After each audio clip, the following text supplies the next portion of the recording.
دوستوں، کسی گاؤں میں ایک نوجوان رہتا تھا۔ پڑھائی لکھائی جب ختم ہوئی تو والدین نے نوکری کے لیے دباؤ ڈالنا شروع کر دیا۔ کئی مہینے وہ نوکری کی تلاش میں پھرتا رہا، لیکن کہیں نوکری نہ ملی۔ ایک دن تھک ہار کر خود سے بولا، رزق تو اللہ کی ذات نے دینا ہے، اب میں نوکری کی تلاش میں نہیں پھروں گا بلکہ سکون سے زندگی گزاروں گا۔ اللہ رازق ہے تو گھر بیٹھے ہی رزق دے گا۔ اس سوچ کے ساتھ یہ جوان صبح کی سیر کے لیے نکلا۔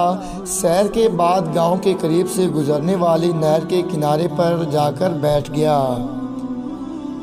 ابھی 15 منٹ ہی ہوئے تھے کہ دیکھا کہ ایک پتا نہر میں نیچے کی طرف بہتا ہوا آ رہا ہے۔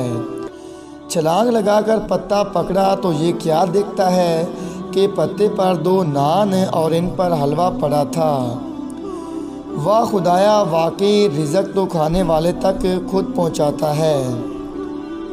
حلوہ کھایا، بہت لذیذ تھا، پیٹ بھر کر واپس آ گیا۔ زور کے بعد پھر نہر کے کنارے چلا گیا۔ ایک بار پھر حلوہ اور نان پتے پر آتے نظر آئے، اٹھائے اور کھا لیے۔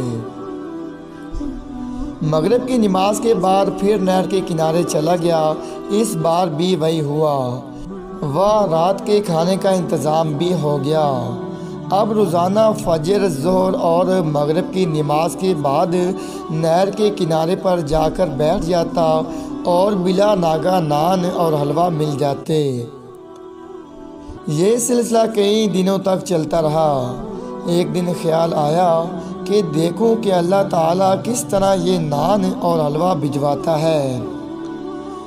اسی سوچ میں صبح کی نماز کے بعد نہر کی اوپری طرف چل پڑا۔ کچھ کلومیٹر ہی گیا ہوگا کہ دیکھتا ہے کہ ایک بابا جی ہیں جو نان اور حلوہ لیے نہر کے کنارے پر بیٹھے ہیں۔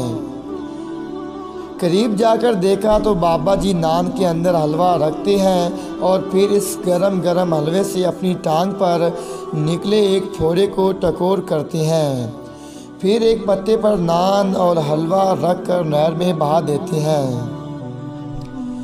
جوان کا دل ایک دم خراب ہونا شروع ہو گیا۔ اب کائیاں آنے لگیں کہ کیا میں اتنے دنوں سے یہ حلوہ اور نان کھا رہا تھا۔ بابا جی سے پوچھا کہ یہ کیا ماجرا ہے۔ بابا جی بولے، کئی دنوں سے یہ پھوڑا نکلا ہوا تھا جس کی وجہ سے بہت تکلیف ہوتی تھی۔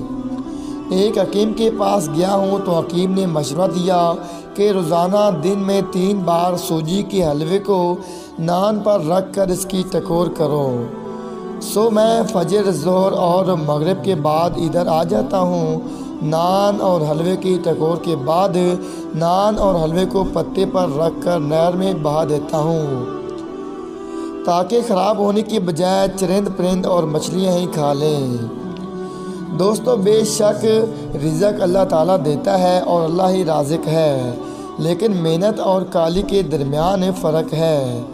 جو محنت کرتے ہیں انہیں پاک اور صاف رزق ملتا ہے، اور جو کالی میں وقت گزارتے ہیں اور حالات کے سامنے ہتھیار ڈال دیتے ہیں، رزق تو انہیں بھی ملتا ہے، مگر وہ رزق جس میں کراہت اور گندگی ہوتی ہے۔